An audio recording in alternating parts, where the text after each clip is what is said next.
Nagsimula ang series sa isang tumatakbong lalaki sa kagubatan dahil hinahabol ng isang halimaw na kulay tae. May iba din namang mga sundalong knights na naroon pero wala silang kaya sa mga mabilis na halimaw. Kaya kinain sila ng mga monsters. May nanunood na isa pang sundalo at isang pari na natatakot. Saka din sila nahanapan ng isa pang monster na tinalon ng napasigaw na sundalo at tumakbo si Padre. Sa kabilang banda ay nahabol na ng monster ang batang lalaki na tumatakbo at binangga. Nakapagtago pa ang bata sa isang mababaw na butas at pilit siyang inaabot ng bunganga ng monster kaya napasigaw siya na tinatawag ang kasama. Dumating naman si Silo na tumalon mula sa itaas at winasak ang halimaw gamit lang ng espada. Sinabi ng nasaktan na Dorter na patayin na lang siya at saka ibalik kalaunan sa ibang katawan na mas malakas. Pero ipinaalala ni Silo na kapag paulit-ulit na ganun ang nangyayari ay nakakalimutan nila ang sarili. Kaya pinalakas ni Dorter ang isip at tinanggal din lang ang nakatusok sa tiyan kahit masakit. Sila ang mga tinatawag na heroes na inilalaban sa frontline bilang kanilang parusa sa kanilang nagawang mga kasalanan. Pinagalitan ni Silo ang kasama dahil imbes na tumakbo ay pilit pa kasing nagnanakaw kanina ng mga kahon kaya nasaktan. Sinabi ni Silo na nakita nitong may 5,000 na mga monsters ang nakitang paparating. Natakot si Dorter pero ipinaalala ni Silo na hindi sila pwedeng tumakbo dahil pasasabugin ang kanilang mga ulo. Kaya sinabi na lang ni Dorter na hindi bale dahil pwede naman silang mag-resurrect sa ibang katawan. Pero muling ipinaalala ni Silo na kapag mangyari ito ng paulit-ulit ay magiging walking zombie sila. Aalis na sana sila nang makita ni Silo ang laman ng box na ninakaw ni Dorter. Kaya pinagalitan ng bida ang kasama dahil bakit nagnakaw ito ng kabaong. Nagrason pa si Dorter pero sinabi ni Silo na tutuliin ito bago siya makain ng mga monster na paparating. Kalaunan ay binuksan nila ang kabaong at nakita ang isang babae sa loob. Inakala ni Dorter na isa itong prinsesa. Pero sinabi ng nagalalang Silo na isa itong goddess at kailangan nila itong iwan doon. Sinabi ni Dorter na ang pagkakaalam sa mga goddess ay mga giant na nakakatakot. Natigilan sila ng makarinig ng pakakak mula sa malayo na alam nilang mula sa mga sundalo ng imperyo na pinagsisilbihan. Nakita ni Dorter gamit ng matalas na mata na inaatake ng mga monsters ang mga sundalo na walang laban na kinakain ng buhay.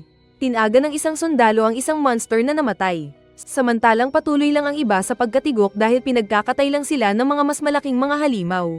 Sinabi ni Dorter na magtago na lang sila saka lumabas kapag ayos na ang lahat. Pero sinabi ni Silo na may tsansa pa ang lumalaban ng mga sundalo at kailangan nilang gawin ang misyon na iligtas ang sinumang tao na makita. Kinuha ni Silo ang armas saka sinabing lalaban sila at ililigtas ang makakaya. Natigilan sila nang ulitin ito ng goddess na nagsalita at lumapit sa kanila. Sinabi nitong si Silo ang napili na knight. Saka pa nagpakilalang isa siyang goddess na tutulong sa pinipili nitong knight na si Silo. Tapos sinabi ng batang babae na kapalit ng pagtulong kay Silo ay dapat himasin ang ulo niya. Kumpirmado na ni Silo na goddess nga ito dahil sa ugali na iyon. Saka din nagpakilala ang babae na si Teorita. Sinabi ni Teorita na sabihin ng bida ang gusto at tutulungan ito. Pero sinabi ni Silo na naiinis sa mga goddess saka din tumalon para umatake sa mga halimaw. Sinabi nitong maging support si Dorter na naging tagasilip nga ng posisyon ng mga monster. Nagulat si Silo nang nasa likod lang nito si Teorita na sumusunod. Pero sinabi ng nainis na bida na umalis ang babae doon para hindi siya maistorbo. Ilang mga monsters ang tumatalon kaya kaagad na ginamit ng bida ang power at ginawang bomba ang blade na itinapon sa ulo ng isang halimaw saka din sumabog ng malakas. Kaya nagulat ang goddess sa nakitang kakayahan ng bida. Ilan pang mga monsters ang pinasabog ni Silo at sinabi sa isang sundalo na tumakbo. May pinasabog pa siyang dumating at iniligtas ang isa pa. May lumapit naman kay Dorter na isang halimaw pero ginamit naman ni Dorter ang armas at tigok din ito. Patuloy lang sa pagpapasabog si Silo ng mga halimaw at sinabi sa captain na kukunin ang natitirang mga buhay pang knight saka din tumakbo. Tumalon siya ng mataas at pinasabog ang maraming mga monsters. Pero nahagip siya ng isa at nasugatan siyang napa-atres. At muntik pang makain ng buo pero iniligtas siya ni Dorter. Saka din sinalubong ng matapang na Silo ang maraming monsters para tapusin. Samantalang nakabuntot pa rin sa kanila ang goddess. Kalaunan ay nagpasalamat ang mga knights sa dumating na bida. Pero nang makita nito ang tato ng pagiging hero sa leeg ni Silo ay nagalit ang knight dahil ang mga hero doon ay tinuturing na pinakamasamang tao. Naiinis ang mga knights dahil niligtas sila ng hero. Sinabi ni Silo na may paparating pang mga halimaw kaya umalis na ang mga sundalo. Pero imbes na magpasalamat ay tinutukan siya ng espada ng knight kaya tumayo din si Silo para maghanda. Nagsalita bigla si Teorita na naiintindihan si Silo. Pero iba ang takbo ng isip ng knight at inakalang kanidnap ng bida ang goddess. Kaya naglabas din ng armas ang iba pang mga knights. Hinawakan din ni Silo ang armas pero inawat sila ni Dorter na sinabing huwag silang maglaban sa oras na iyon dahil may parating pang mga halimaw. Biglang nagsalita ang headquarters ng mga hero at sinabi sa dalawang bida na may malaki silang problema. Isang monster ang tumalon para umatake pero pinasabog ito ni Silo saka din sinabi sa kausap sa radio na sabihin na ang dapat sabihin. Sinabi ng HQ na ang main force ng Holy Knights ay patungo mismo sa kinaroroonan ng mga monsters. Ipinakita si Venatim sa base ng mga Knights na kasama nilang hero at nakikinig sa pinag-uusapan ng mga officers doon. Nagtanong si Silo kung alam ba ito ng mga Knights na kasama doon. At sumagot ang commander ng grupo na iyon talaga ang balak ng mga Knights. Sinabi ng bida na pinadala sila doon para mamatay. Subalit handa daw ang mga sundalo na mamatay para sa honor ng kanilang captain at kaharian. Kaya nasabi na lang ng bida na hindi nag-iisip ang mga Knights. Ipinaalala ni Venatim na kapag hindi nila nailigtas ang mga Knight ay mission fail sila at paulit-ulit silang susunugin ng buhay. Kaya nagtanong si Silo kung nasaan na ang main force ng mga Knights para iligtas nila ito. Kaya agad itinuro ni Venatim ang lugar na kailangan nilang puntahan. Sinabi ni Silo na huwag nang balakin ng mga Knights na sumali sa main force dahil magiging pabigat lang sila. Saka din sinabihan ng mga Knights na magtungo sa timog kung saan sasalubungin sila ng iba pang mga hero kung saan sila maliligtas. Sabay bigay ng isang bag sa Knight na kahit gustong sumama ay walang magawa dahil mahina sila. Nagtanong ang Knight kung tutulong ba talaga ang bida sa kanilang captain. Kaya sinabi ni Silo na wala silang option dahil misyon nilang iligtas ang mga Knights mula sa kanilang kabobohan. Natatakot si Dorter at ayaw mamatay sa laban. Pero sinabi ni Silo na kung ang nais lang niya ang masusunod ay hahayaan na mamatay ang mga Knights. Pero kapag nangyari kasi ito ay mas lalo lang silang mamaliitin ng mga walang utak na Knights. Kaya napapalakpak si Teorita at nakumbinsi si Dorter. Sa camp ng Knights main force ay nakita nila ang pagdating ng mga halimaw. Kaya agad silang naghanda sa pakikipaglaban at nag-formation sila kaagad. Sinabi ng kanilang captain na babaeng si Pataush na lalaban sila hanggang huli. Nakaabang ang mga tech weapon ng mga Knights at paglapit ng mga halimaw ay nagutos ang captain na umatake sila kaya pinasabog nila ang mga monsters na natigok. Pero hindi pa tapos dahil may second wave pang parating at may mga giant monsters. Kaya ginamit naman ng mga tao ang kanilang mga mas malaki na laser gun at pinatamaan ang mga malaking monsters na namatay. Nasa tabi lang sina Silo at Dorter na nanunood at sinabi ng bida na malakas ang armas ng mga Knights pero wala silang sapat na bala para dito.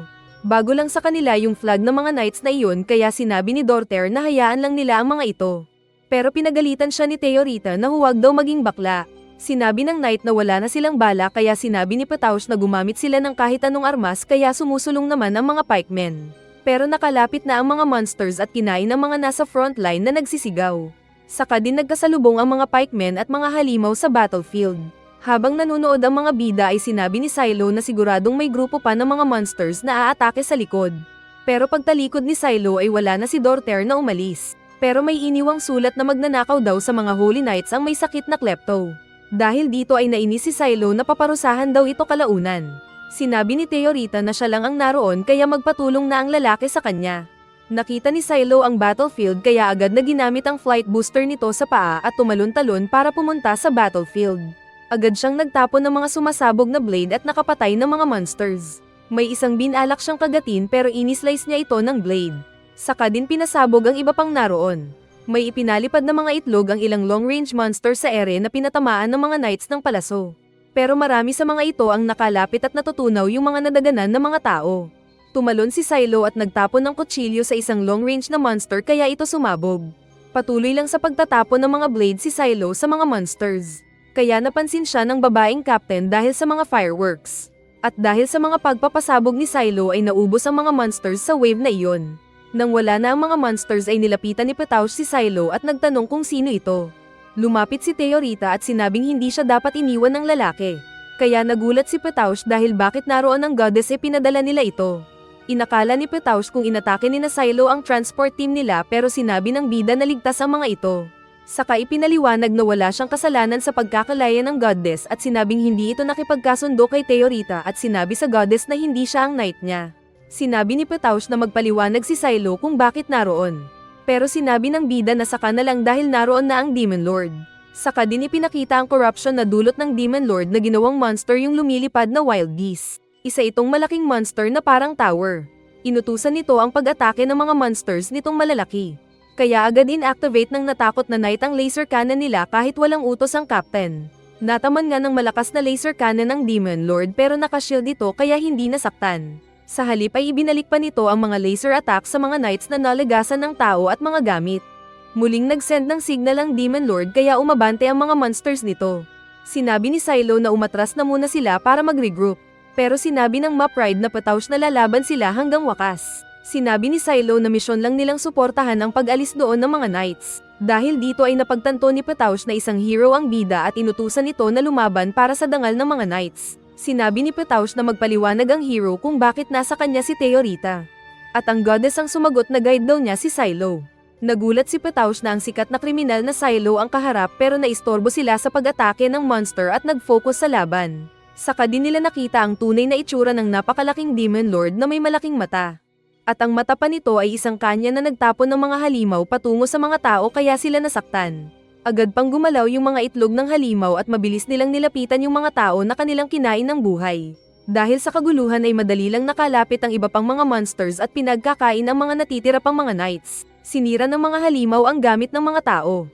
Lumalaban si Pataush na sinabing huwag sumuko kaya maging yung mga sundalo ay patuloy lang sa pagkuryente pero natatalo na sila.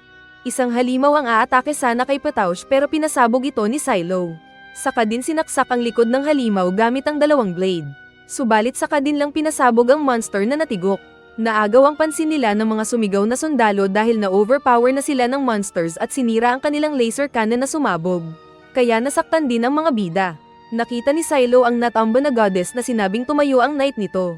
Sinabi ng nanghihinang goddess na oras na para gisingin ang power niya at gamitin ni Silo. Pero tumayo ang lalaki na sinisigaw ang pangalan ni Pataush para ito sana ang gumising sa power ni Theorita. Pero usok lang at ingay ng mga natitigok na mga sundalo ang sumagot sa kanya. At alam niyang patuloy na namamatay ang mga knights na ginagawang chichirya ng mga monsters. Sinabi ni Theorita na hanggat hindi ginagamit ng bida ang power nito ay marami pa rin ang mamamatay. Iniunat ng goddess ang kamay para daw sa victory ni Silo. Dahil wala nang ibang option si Silo ay pumayag sa gusto ng babae. Kaya pumulot ng naputol na espada ang bida at sinugat ang kamay para magdugo.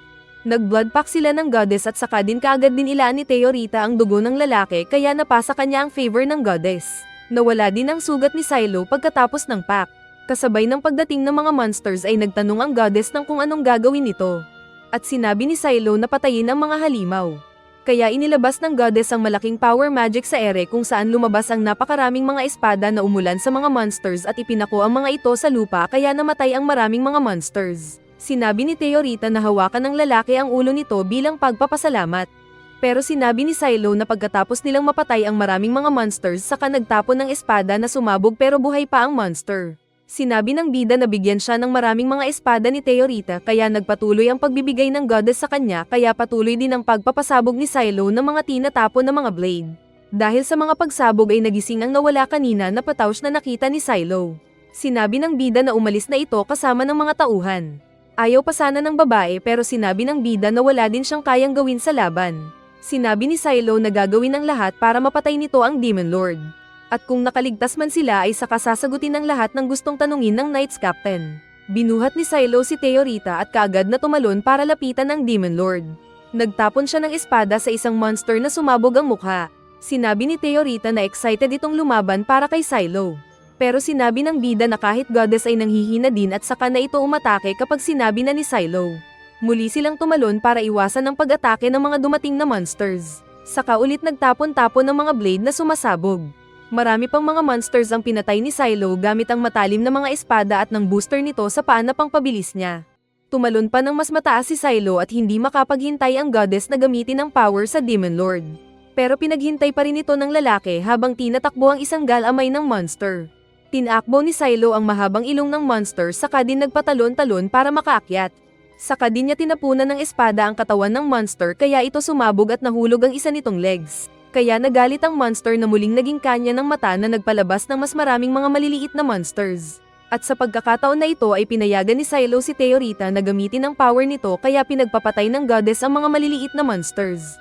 Tumalon ang dalawa sa mukha ng malaking monster. Saka din gumawa si Theorita ng espada na malaki ang blade na nagustuhan naman ni Silo. Ginawa niya itong bomb sword saka din malakas na itinapon sa nasaktang pangit na monster. Saka din ito sumabog ng malakas samantalang naitapon ng mga bida palayo. Hindi pa tapos ang laban dahil naghilom ang monster saka din kaagad na inatake ang dalawa. Nasaktan ang lalaki na nawawalan ng malay pero ginising siya ni Theorita. Sinabi ng babae na nangyari iyon dahil sa pagprotekta ng bida sa goddess. Natigilan silang bigla nang magsalita ang magnanakaw na si Dorter at nagtanong kung anong ginagawa doon. Nakita ng bida ang malakas na bomba na ninakaw ni Dorter kaya sinabihan itong may sakit. Pero masaya si Silo sa binuksan at inactivate ang bomba na ninakaw ng bata. Agad siyang tumalon saka din inilagay ang bomba sa katawan ng nag-heal na monster. Saka din tinangay ni Silo ang dalawa at sumabog ang malaking halimaw. Pagsapit ng liwanag ng araw ay nagtakbuhan ang mga monsters na maliliit at naligtas ang mga knights. Sinabi ni Theorita na dahil sa ginawa niya at power ay nararapat daw na purihin na siya ni Silo. Kaya sinabi ng bida na ayos ang ginawang pag-survive ng batang goddess. Pero hindi pa din ito sapat kay Theorita na lumalapit-lapit dahil gustong mahimas ang ulo nito. At dahil makulit ay hinawakan ni Silo ang ulo ni Theorita. Pero paghawak nito ay may isa pang goddess na naalala si Silo. Saktong ng oras na iyon ay nasa likod nila si Pataush na masama ang tingin kay Silo dahil sa status ni Silo na pinakamababang klase ng kriminal. Saka sinabi sa goddess na ninakaw daw siya ng mga heroes sabay tinutukan ng espada si Silo. Pero sinabi ni Theorita na Destiny ang nagdala sa kanila sa landas na iyon at mas naniniwala ang goddess sa knight nitong si Silo na tatalunin ang kahit sinong demon lord. Sinabi ni Pataush na makinig si Theorita sa kanya at layuan si Silo dahil pumatay si Silo ng isang goddess noon. Kaya nanlaki ang mata ni Theorita. Ipinakita noong dinala si Silo sa isang hearing na nakatali ang mga kamay. Dati siyang isang captain ng Holy Knights. Pinaratangan siya ng mga hukom sa pagpatay sa isang goddess. Nagpapaliwanag si Silo kung anong nangyari kung bakit sila naipit pero hindi nakikinig ang prosecutor at judge. Ipinapaliwanag din niya na inutusan silang puntahan ng 11th Demon Lord kasama ng goddess na malapit sa kanya. Pero sinabi ng hukom na wala silang iniutos na ganun kaya napasigaw si Silo na sinabing nagsisinungaling ang mga kausap. Saka pa ipinipilit ng mga hukom ang ginawa ng bida na hindi naman niya ginawa. Ipinaliwanag ni Silo na siya ang captain at nasa battlefield sila kaya gumagawa siya ayon sa naisip na paraan. Inamin ng bida na pinatay niya ang goddess na si Senerva kaya nagalit ang mga audience. Pero sinabi din ni Silo na inutusan silang iligtas ang isang unit pero wala silang nakita. Sa halip ay Demon Lord ang naroon at nahirapan sila sa laban saka pa walang dumating na reinforcement na inaasahan nilang darating sana. Nagkwento ang malungkot na Silo na ginawa nila ang lahat pero nasa limit na sila. Maging ang goddess na kasama ay naubusan din ng lakas dahil sa pagdepensa sa kanila. Sinabi pa ni Silo na kapag naubusan ng power ang isang goddess ay nagiging mahina ito at walang laban. Kaya nais ng Demon Lord na gawin itong isang malakas na demon infected. Ito ang ayaw mangyari ni Silo kaya kahit masakit sa kalooban ay pinatay niya ang sariling goddess para maiwasan itong makorrupt. Nakikinig ang mga audience pero sinabi ulit ng hukom na walang ganun na naitala sa record kaya nag-iimbento lang si Silo. Saka pa sinabing ginawa ito dahil sa sariling interest. Sinabi ni Silo na mahalaga sa kanya si Senerva dahil matagal na silang nagsama. Pero nagdesisyon ng hukom na patigilin na ang hearing. Sinabi ng bida na huwag silang basta maniwala ng walang patunay sa simbahan at mga militar. Subalit pinadapa na siya ng mga guards at saka inapakan sa ulo para hindi na makapagsalita pa. Dahil dito ay napagtanto ni Silo na ang mga kaharap pala ang mismong corrupt na hinahanap. At sila din ang nag-set up sa kanya at sa mga kagrupong namatay sa pakikipaglaban sa Demon Lord. Kaya sa isip niya ay hahanapin ang mga ito para makapaghiganti. Kasabay nitong binasa ng hukom ang sentensya sa kanya na pagiging isang hero. Nagising si Silo at nakita ang naghihintay na Theorita.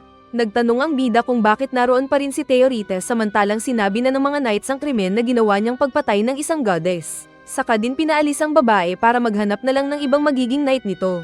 Pero sinabi ni Theorita na kahit ganun ang nakalipas ni Silo ay ito pa rin ang pinili niyang knight at hindi tatalikuran ang kanilang kasunduan. Nag-iisip ang bida nang biglang magsalita ulit si Venatim sa comms device nilang nakakabit sa kanilang katawan at sinabi nitong may next mission na naman sila. Sinabi ni Theorita na kailangan ng power niya. Kalaunan pa ay naglalakad na sila kasama ng iba pang mga heroes patungo sa misyon. Sinabi ng boss ni Pataush na may demon na umaatake sa isang bayan kaya nag-alisan ng maraming mga tao doon. Kaya ipinadala na nila ang mga naunang heroes pero pinapapunta pa rin ng captain para pangunahan ng misyon. Sinabi pa ng boss na kung makita ni Pataush ang isang pari ay pakamustahan ito. Habang kumakain ay nagtanong si Theorita kung sino ang mga kasama ni Silo. Ipinakilala ni Silo si Norogale na isang feeling hari. Sinubukan niyang nag-alsa para paalisin ang mga kurakot pero siya ang ginawang terorista at pinarusahan na maging hero. Ipinakilala din si Tatsuya na pinakamatagal ng hero sa kanila. Tahimik lang ito at nawawala sa sarili dahil maraming beses na siyang namatay at nakalimutan na ang tunay na sarili. Kaya sinabi ng bida na mas mabigat ang parusa ng pagiging hero kaysa kamatayan.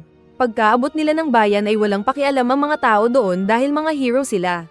May nakita silang mga sibilyan na nagpapatulong sa mga sundalo tungkol sa mga nawawalang asawa pero sinabi ng mga sundalo na wala silang magagawa.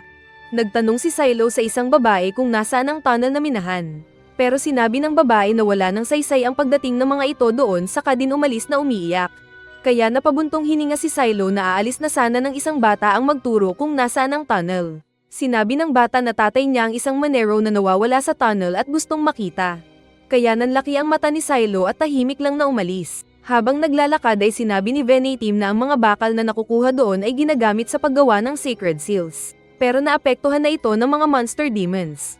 Nagtanong si Theorita kung ano ang sacred seal. Kaya sinabi ni Silo na ang halimbawa nito ay ang kakayahan niyang gawing bomba ang mga espada. Maging si Boss King ay may kakayahan din na sacred seal kaya lahat ng mga naiimbento nitong bagay ay nagiging armas kung gusto.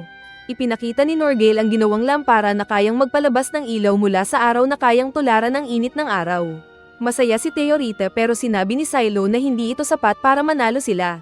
Sinabi ni Venatim na ang lalabanan nila sa oras na iyon ay isang monster lotus. At dahil siya ang inatasan na CEO nila bilang mga heroes ay umalis si Venatim para daw bantayan ang bayan. Sa loob ay nagtrabaho ang mga heroes na bumasag ng bato.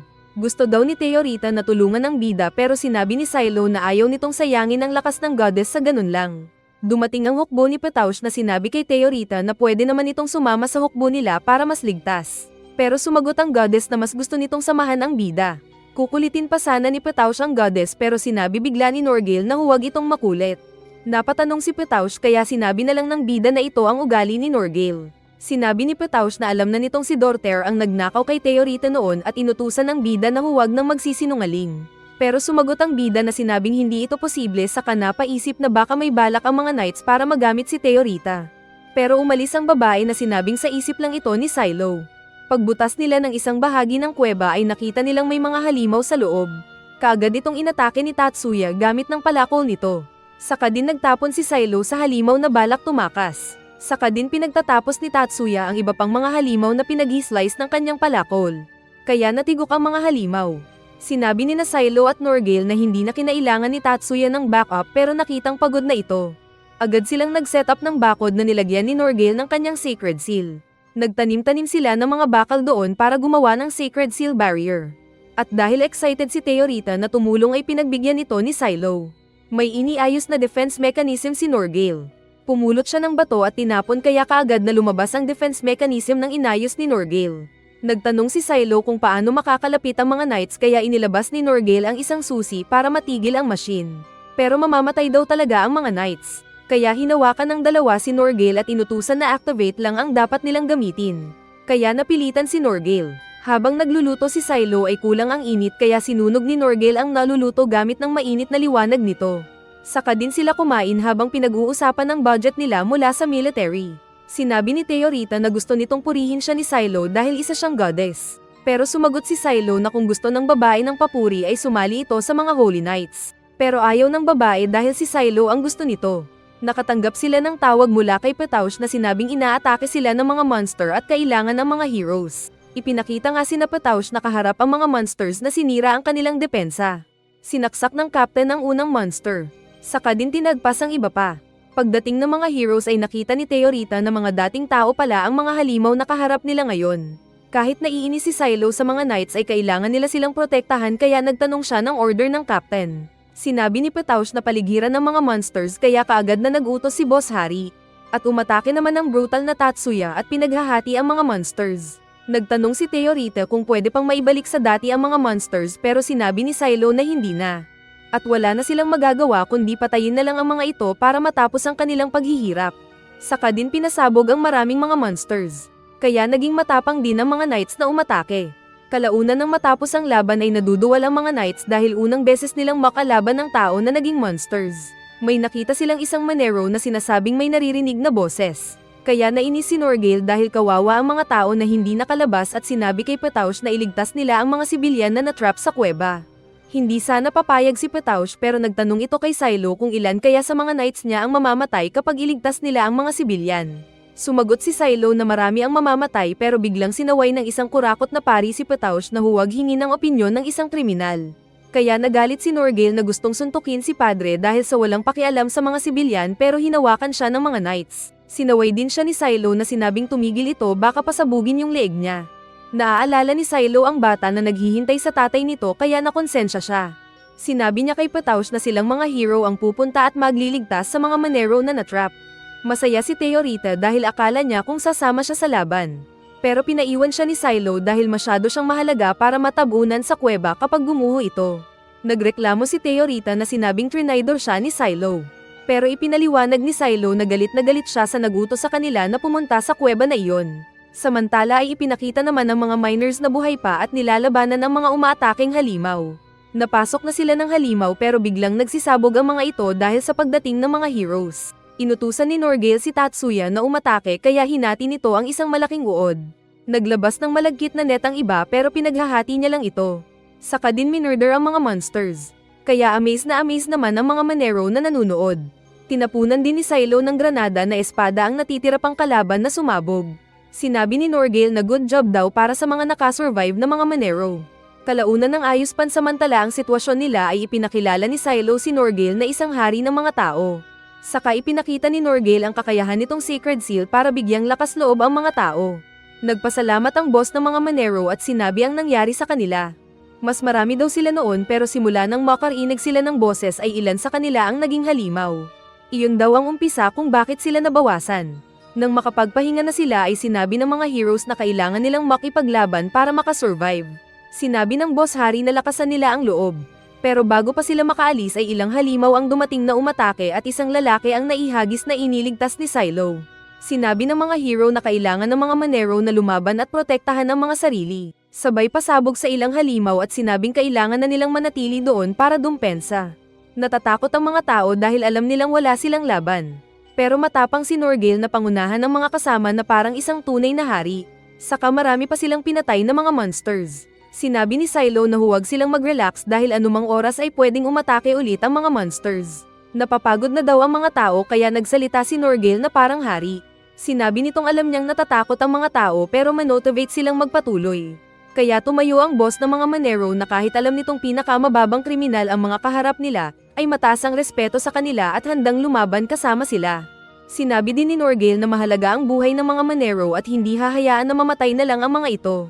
Muling lumindol ang lupa kaya agad naghanda ang mga tao. May lumabas na monster na agad binato ni Silo ng sumasabog na armas. May lumabas pang dalawang uod na gustong kainin ng mga miners.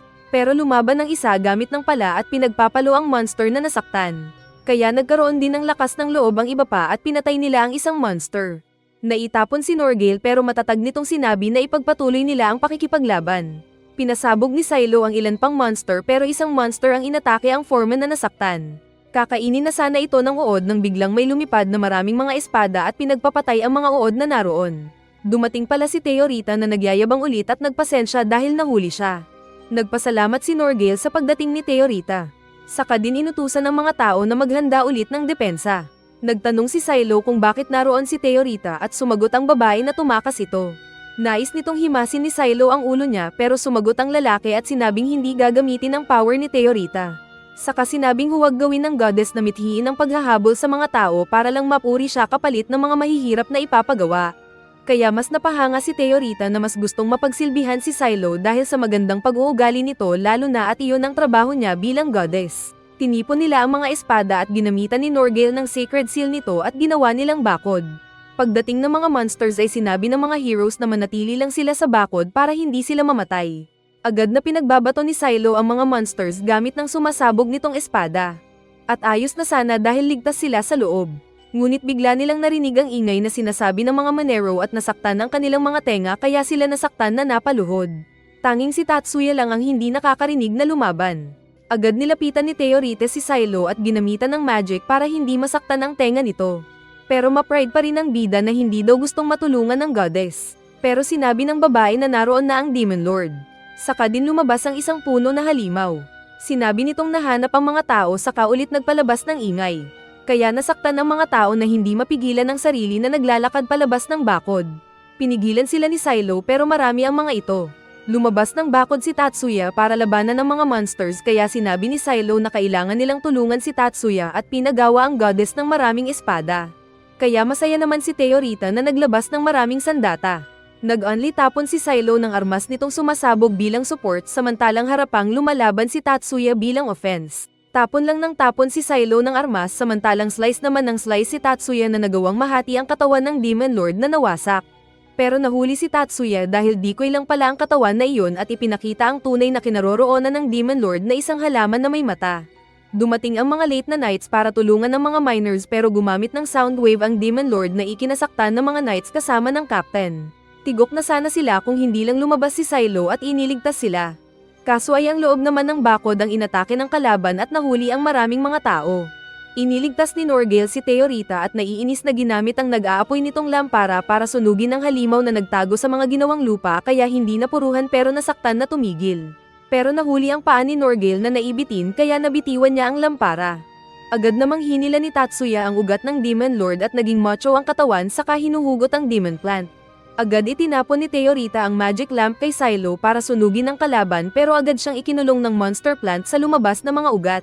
Dahil dito ay napilitan si Norgale na kunin ang armas at pinagtataga ang sariling paa para makalaya habang galit na sinabing magbabayad ang monster. Saka din sinabayan ng pagkakahulog at tinusok ang mata ng demon plant na napasigaw. Naitapon si Norgale na nasaktan pero sinamantala ito ni Silo at sinunog ang demon plant gamit ng lampara ni Norgale. Kaya nasunog ang monster plant at ng mga ugat-ugat nito. Agad nilang nilapitan si Norgale at inayos ang sugat nito at pinigilan ang pagdurugo. Samantalang naging payat ulit si Tatsuya na nanghina. Kalaunan pa ay masaya ang mga tao dahil sa pagbabalik ng kanilang mga asawa. At binati din sila ni Venatim na nagre-relax sa bayan at sinabing magiging ayos lang si Norgale pero gagawing bakal ang paa nito. Narinig ng mga heroes ang panlalait pa rin ng mga tao sa kanila bilang mga hero dahil sa status na ito. Pero lumapit ang foreman na sinabing balang araw ay maiintindihan din sila ng mga tao. Saka nagpasalamat kay Silo. Lumapit ang batang babae kay Silo at may ibinigay na bulaklak kaya natigilan ang bida. Sinabi ng sumingit na Teorita na kung wala siya ay walang magagawa ang mga heroes. Inawat siya ni Silo na sinabing pareho lang silang bata kaya naiinis si Teorita. Lalo na nang magpasalamat ang bida at kinuha ang bulaklak. Saka lang nawala ang galit ng goddess nang ibigay sa kanya ni Silo ang bulaklak. Sinabi ng pari na paparusahan ng mga heroes dahil sa pagsuway sa mga knights. Pero sinabi ni Petaush na mas mabuti pa ang mga heroes kaysa sa tulad niyang may crest pero hindi naman nakipaglaban kahit kailan. Kaya napahiya ang pari na umalis. Saka din umalis ang mga knights. Nagpunta sila sa susunod na misyon at ito ay isang fortress. Nakita nilang maraming mga tao doon dahil sa paparating na festival. Marami ang nagbebenta at marami din ang bumibili. Kaya nakakuha ng maraming alak sina Dorter at Venatim na umiinom at nagyoyosi sa isang sulok. Sinabi ni Dorter na enjoyan nila iyon dahil ngayon lang sila makakainom ng ganon. Samantalang nasa tower naman si Tatsuya na nagbabantay. Pinuntahan ni Norgale si Silo at nagutos ito na dapat may alak sila. Pero ipinaalala ng bida na ginastos ni Norgale ang marami sa kanilang pera. Kaya umalis si Norgale na naiinis. Dumating si Teorita na gustong tawagin si Silo para sa festival sa labas pero ayaw ng bida. Kaya inaya na lang ng babae si Silo na maglaro ng board game at excited pa sana ito. Pero sinabi ni Silo na kapag si Venatim ang nagturo ng board game na laro ay na-scam lang siya. Nang malaman ni Teorita na nagbabasa ng poetry si Silo ay sinabi niyang basahin ito para sa kanya. Subalit ipinaliwanag din ni Silo na walang makukuha ang goddess doon dahil kathang isip lang naman ito ng isang tao na nais maging dragon. Nagsalita bigla si Petaush na dumating para daw kausapin si Silo. Nakisabat si Teorita na gusto ding sumali sa fiesta sa labas lalo na at kasama nila ang captain na si Petaush. Sa labas ay excited ang bata na nakakita ng candy kaya kuminang-kinang pa ang mata nito. Naamoy din niya ang niluluto na fried noodles sa isang tabi. Na-curious din ito sa ice cream na inaayos ng isang nagbebenta. Pero hindi ito kabisado ng bida kaya si Petaush ang nagsabi na ice cream ito. Kaya nagtaka si Silo na nakatikim na ng ice cream ang knight samantalang hindi pa niya ito alam. Binigyan ni Silo ng pera si Teorita kaya masaya ang goddess na nakipila sa mga bibili ng ice cream. Nang sila na lang ay sinabi ni Petaush na nagbago ang tingin nito kay Silo dahil sa pagligtas ng lalaki sa mga Monero na handa na sanang iwanan ng mga knights. Kaya napatawa lang si Silo. Sinabi ng babae na dahil sa pagkuha ni Silo ay lumabas na iniligtas pa nito ang goddess dahil noong una nilang makita ang kahon ng goddess ay dadalhin pala sana ito para pag-eksperimentohan ng military. Ipinaliwanag din ni Petaush na dahil sa pagpatay ni Silo sa isang goddess ay nagkaroon ng division ang simbahan at military. Dahil nais ng military na gumawa ng mga goddess na gagamitin bilang armas. Pero dahil sa sunod-sunod na pagpatay ni Silo ng dalawang Demon Lord kasama si Theorita ay nagbago ang isip ng mga militar na asset nila ang goddess at huwag na munang patayin para sa experiment. Ipinaliwanag din ni Petaush ang iba't ibang mga power ng iba't ibang mga god. Pero alam na ito ni Silo na dating captain. Maging si Tatsuya daw ay galing sa ibang dimension na nasama ng isang goddess. Sinabi ni Petaush na alam na nito ang mangyayari kay Theorita pero sumusunod pa rin sila sa utos ng higher-ups. Napagtanto ni Silo na kaya pala suicidal ang captain at mga tao nito noon dahil alam nilang may ginagawa silang mali. Nainis na sinabi ni Silo na nagtanong kung anong next nilang gagawin para mailigtas pa si Theorita. At sinabi ng babae na kailangan nilang depensahan ang fortress. Kalaunan ay kausap ng boss sa fortress sina Silo at Venatim patungkol sa role nila doon na maghihintay sa fortress para depensahan ito hanggang mamatay. Kailangan daw kasi nila itong gawin para sa naisip na nilang plano. Mayroon kasing Demon Lord na gumagamit ng lason na hindi nila natatalo. Kaya kailangang maging sakripisyo ang mga heroes na panggamitan ng Demon Lord ng lason nito bago atakehin ng sniper na hinanda ng military. At kapag may tatakas na isa sa kanila ay pasasabugin lahat ang ulo ng kanilang grupo. Nainis na nagtanong si Silo kung may iba pa bang dahilan ng militar para patayin sila, kaya natahimik bigla ang CEO at naalala ni Silo ang masamang pari. Subalit ginamit ni Venatim ang talento nito na magaling sa negosasyon at sinabing mas maganda ang proposisyon nitong gawin nila at ng militar. Sinabi ng boss na wala siyang authority para aprobahan ang proposisyon ni Venatim. Kaya agad inutusan ng mentalist si Silo na hilingin ang approval ni Petaush. Pero bago umalis ang bida ay lihim na nagtanong si Venatim kung ano pang kailangan ni Silo. At sinabi ng bida ang lahat ng kailangan nila para madepensahan ang fortress na iyon at hindi sila matigok lahat. Nagdadalawang isip si Silo na makukuha ito ni Venatim kaya sinabi ng bakla na mukha siyang scam pero mayroong pagkakataon noon na muntik na niyang niligtas ang mundo sa pagkasira. Ipinakita ang nakalipas noong hinuli ng gobyerno si Venatim dahil sa inakala nitong pang-scam sa maraming tao na naniwala sa kanyang chismis. Pero sinabi ng interrogator na hindi lang isang katang isip ang isinulat na article ni Venatim na maraming mga royal blood at pinuno ng gobyerno ay mga monsters na nagbabalat kayong tao. Kundi lahat ng iyon ay totoo. Kaya siya paparusahan ng pagiging hero. Dahil dito ay nanlaki ang mata ni Venatim na sinabing nagbibiro lang siya. Pero wala na siyang nagawa nang may pumasok pang mga tao para lagyan ng tato ang leeg ni Venatim para gawin siyang hero. Balik sa kasalukuyan ay hindi makapaniwala si Silo na ginawa nga ni Venatim ang ipinagawa niya. Sa labas ay nagsusugal ang mga tao at nanalo ulit ang Madaya na bangka. Kaya sinabi ng sinubukan nilang biktimahin na alam na nito ang diskarte ng mga sugarol. Nagalit ang scammer na hinawakan ng damit ng kaharap. Pero bigla nitong pinutol ang kamay niya na nagdugo kaya napasigaw ang sugarol. Sige sugal pa more. Ipinakita ang nakalipas ni Sav na isa ring convict at assassin na kumakain ng tao. Siraulo ito na sinabi sa paring kausap na pumatay siya ng 12 katao sa loob ng 1 buwan. At hindi daw siya naapektuhan ng morality o kaalaman ng tama sa mali, kaya hindi makapagsalita ang pari. Dumating si Kafzen na tinignan ng mga tao na pinatay ni Sav. Saka nilapitan si Sav na sinabing magaan ang parusa niyang kamatayan. Kaya napatayo si Sav na ayaw nang sasabihin ni Kafzen. Pero sinabi ng nakangiting Kafzen na gagawing hero si Sav para maranasan niya ang hindi namamatay. Habang naglalakad ang mga hero patungo sa kanilang mga quest ay maingay si Sav na ipinagyayabang ang mga pinatay nito at ang dahilan kung bakit pinipili lang ang mga pinapatay. Kaya sinabi ni Silo na tumahimik na ito. Sinabi pa ni Dorter na magkakaproblema sila kapag natulog sa iisang kwarto dahil maingay si Sav. Maingay pa rin si Sav pero muli siyang inawat ni Silo na sinabing tumahimik na ito. Kaya nagsorry si Sav pero kinulit pa rin niya si Dorter. Ipinakita naman ang pagdating ng mga monsters kasama ng kanilang boss na Demon Lord. Sinabi ni Petaush na magpapaiwan doon ng 50 na sundalo. Pero para kay Silo ay kulang ito para depensahan ang lugar na iyon. Umaasa na lang sila sa mga convict na ipapadala ng kanilang boss. Sinabi ni Dorter na parating na ang mga monsters. Kaya ginamit naman ni Sav ang kanyang telescopic eyes at nakita ang mga monsters kaya nagulat si Petaush. Inutusan ni Silo si Sav na umpisahan ng patayin ng monsters kaya inilabas nito ang special sniper weapon na ginawa ni Norgale. Lumabas ang kakaibang bala na pinatamaan ang monster kaya nagsaya ang sniper. Sinabi ni Dorter na marami pang iba kaya pinatamaan din ito ni Sav at wasak ang mga monsters. Sinabi ni Silo kay Petaush na sharpshooter si Sav kaya maari na nilang ipagpatuloy ang paglalagay ng trap. Nag-usap pa ang dalawa habang patuloy lang sa pagpatay ng mga monsters sina Dorter at Sav. Nalaman ni Silo na hindi pala galing sa isang noble family si Petaush kundi ay ang high priest ang tatay niya. Pagkatapos ay bumalik na sila sa fortress at nakasalubong ang ilang mga knights na may kasamang goddess na si Pelmeri. Muling minaliit ng mga knights si Silo dahil sa record niyang pagpatay ng goddess at sinabi kay Pelmeri na huwag lalapitan ang bida. Bago umalis ay sinabi ng Boy Labo na Horde na good luck kay Pataush na magpapaiwan dahil sa paparating na pagkasira ng fortress na iyon. Saka din sila naghiwalay. Narinig na daw ni Silo ang pangalan ni Horde na mayaman dahil sa pagbebenta ng alak. Pero yung mga alak nila doon ay parang ihi ang lasa. Naiinis si Sov dahil iniwan sila doon para mamatay. Narinig siya ng isang knight na kinwelyuhan ng hero. Automatic na naglabas ng patalim si Sov pero agad hinila ng isang babae ang kasamang sundalo kaya naligtas. Mabilis din si Silo na hinawakan ng kamay ni Sov saka nagtanong kung bakit ito kumilos. Kaya sinabi ni Sov na para mawala ang galit niya. Katulad din ni Silo na sinisipa ang bato kapag naiinis. Saka pa pinagkumpara ang tao sa bato na parehong parte ng nature. Loko-loko ang logic nito. Dumating si Teorita na nagagalit dahil tinakasan pala ni Silo.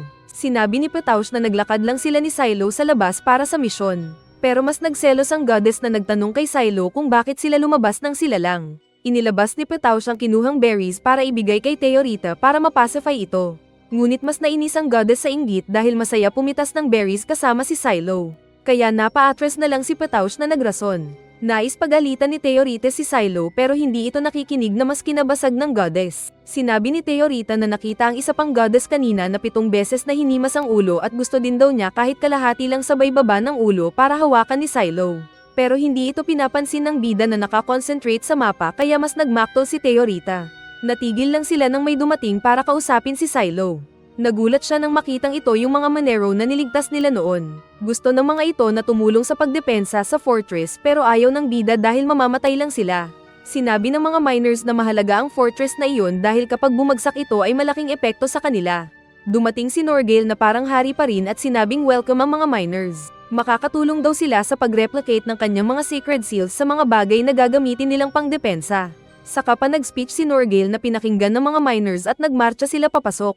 Kalaunan pa ay ipinaliwanag ni Silo ang plano nila sa pakikipaglaban. Inutusan ng mga kasamang hero na pangunahan at protektahan ng kada posisyon kung saan sila na-assign. Samantalang siya ang lalabas para salubungin ang Demon Lord para magamit ang patibong na hinanda sa labas. Nang kinakausap na ni Silo ang mga tao ay ayaw makinig ng isang kalbo na parang lalaban pa daw. Pero nagdugo ang isang tao na pinutulan ni Sov ng kamay saka sinabi ng manyak na makinig ang natakot na kalbo. Tinulak ni Silo si Sov sa gilid at sinabing epektibo ang ganon na method pero huwag na niya itong uulitin. Kaya naisip ni Sov na dapat patayin pala pero sinaktan ulit siya ni Silo. May sulat sanang ibibigay si Venatim pero ayaw na itong tanggapin at basahin ng bida dahil alam niya kung kanino ito galing. Sinabi ni Venatim na sayang naman ang ipapadala nilang army na tutulong sa kanila doon. Pero hindi interesado ang bida. Habang pinagmamasdan ni Silo ang mga Monero na gumagawa ng mga sacred seals sa pangunguna ni Norgale, ay binuksan ni Venatim ang usapan patungkol sa mga nagbabalak na ubusin ang mga tao sa mundo. Mayroon daw mga occult na nakikipag-ugnayan sa mga Demon Lord para ubusin ang lahi ng mga tao sa mundo. Ayaw maniwala ni Silo dahil conspiracy lang ito ayon sa mga ginawang article noon ni Venatim. Pero sinabi ni Venatim na anong gagawin ni Silo kung totoo ang mga ito. Kaya sumagot na lang ang bida na ang mga may pag-uutak nito ay mas malala pa sa mga alikabok. Pagsapit ng gabi ay nakita nila ang pagsugod ng mga monster horse na unang wave ng pag-atake ng Demon Lord. Mabilis ang pagtakbo ng mga kabayo kaya agad pinaghanda ni Norgale ang mga miners na dumpensa at pinatamaan nila ng magic attack ang ilang monsters na namatay. Saka din inactivate ang magic barriers na inilagay sa mga ginawang gate at nakuryente ang iba pang mga monster horse na bagsak sa lupa. Saka nagsaya ang pangkat ni Norgale. Sinabi naman ni Sov na hindi siya papatalo kay Norgale samantalang pinagbabaril din ang mga dumarating pang monsters sa ibang entrance. Kasama din niya ang iba pang mga sibilyan at naubos din ang mga dumating na monsters. Ganon din na pinagpapatay ng mga knights ang monsters na umatake sa kanilang poste. Lumabas naman sa battlefield si Pataush kasama ng mga hukbo nito at pinagpapaslang ang iba pang mga monsters sa battlefield. Ayos na sana ang depensa nila, pero nagulat sila dahil may mga dumating na archers na tao na nakasakay sa monster horses at sinunog ng mga ito ang kanilang gate na may magic seal. Dahil dito ay ni-disrupt ang power ng magic kaya nakaatake ang isang kabayo na sinira ang mga bakod.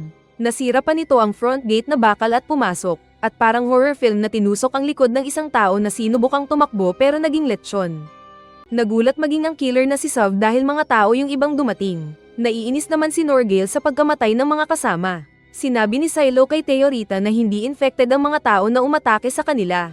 Kaya sinabi ng goddess na hindi siya pwedeng umatake ng kahit sinong tao kahit pa masama.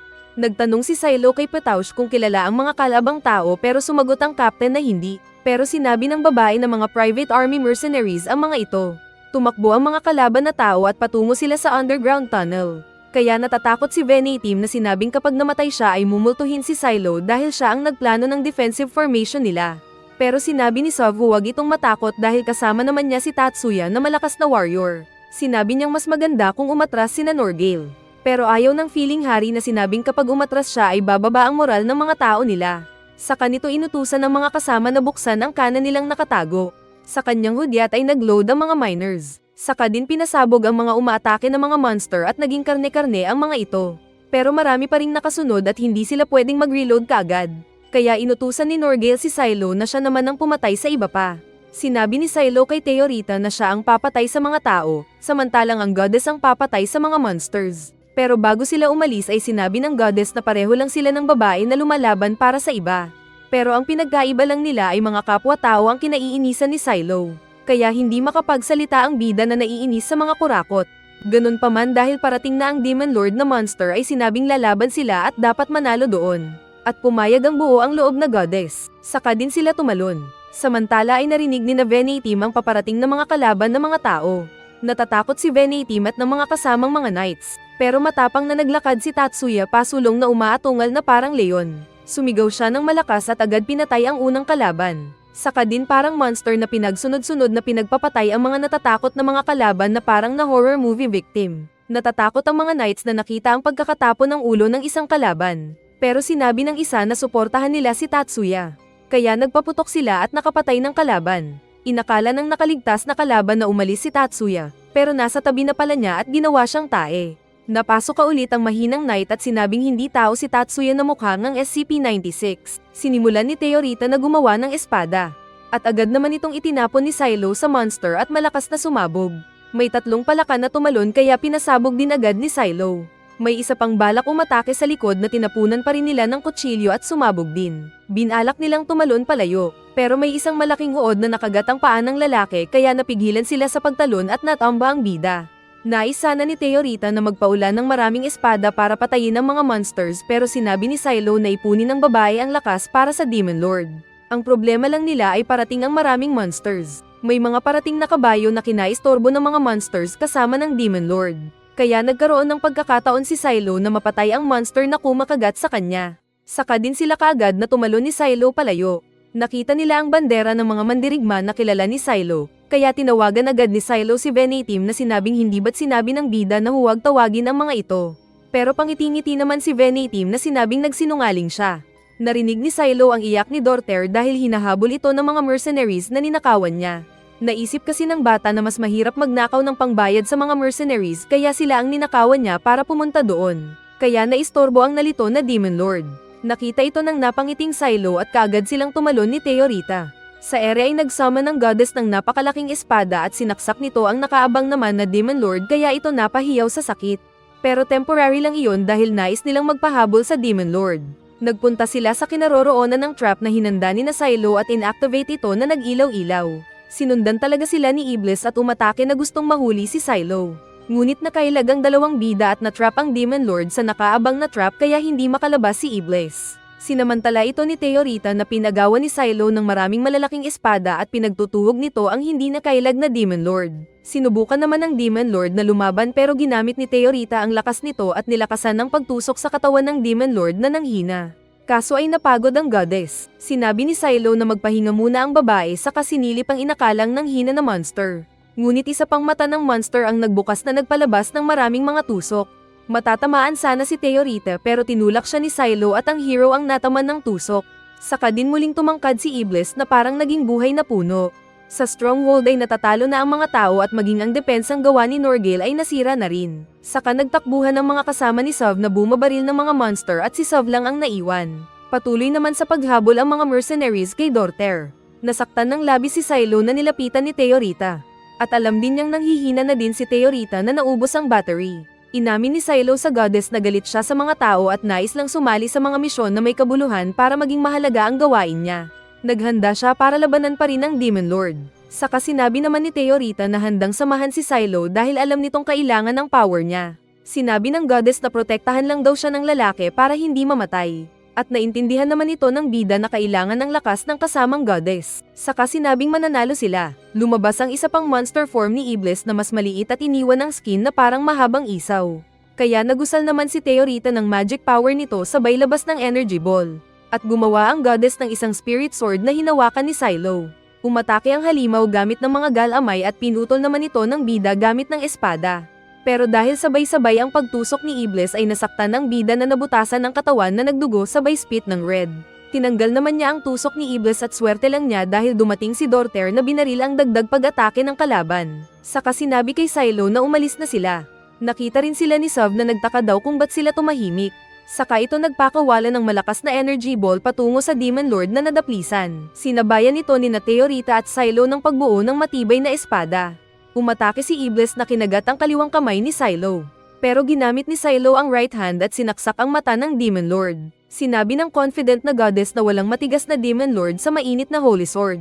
At naramdaman nga ni Silo na magaan ang pag-unday niya sa Demon Lord na biglang naglaho sa ere. Saka din naging abo ang espada niyang na-overuse. Kaya nanalo ang dalawang bida. Kaso ay napagod si Theorita na nalobat at bumagsak sa bisig ng lalaki. Sinabi pa nitong malakas daw siya saka nawalan ng malay. Sumikat ang araw saka din dumating si Dorter, pero nawalan na ng malay ang bida. Nagising siya at katabi na nito si Kafzen. Sinabi ng Longhair na muntik nang mamatay si Silo pero nagawan niya ng paraan para maayos ang katawan kaysa dalhin sa repair shop ng mga heroes. Sinabi ni Kafzen na may confusion effect nga lang sa isip ni Silo. Nagtanong si Silo kung sino ang kaharap, pero dahil hindi nagpapakilala si Kafzen at iba ang sinasabi nito ay pinapaalis na siya ng bida. Sinabi ni Kafzen na maraming umaasa kay Silo na mga tao, kapwa mga sibilyan at mga knights at mayroon pa siyang mga natanggap na regalo ng pasasalamat. Bago umalis ay ipinahabol ni Kafzen na hindi lang mga sibilyan, simbahan at military ang nagbabantay sa mga galaw ng mga heroes, kundi ay may grupo din na tinawag niyang co-existers na may koneksyon sa mga demon lords na naiinis sa kanilang mga heroes. Saka umalis ang Longhair. Sumunod na pumasok si Theorita at sa paningin ni Silo ay ito si Sinerva na dating goddess na kasama niya. Naramdaman ito ng lumapit na Theorita. Sinabi ng goddess na nagagalit siya kung hindi siya pinupuri at hinihimas sa ulo ng bida. Pero hindi mapapatawad si Silo kung kakalimutan na siya si Theorita. Sabay yukod ng ulo, kaya hinimas naman ng bida ang ulo ng bata na napaiyak sa saya.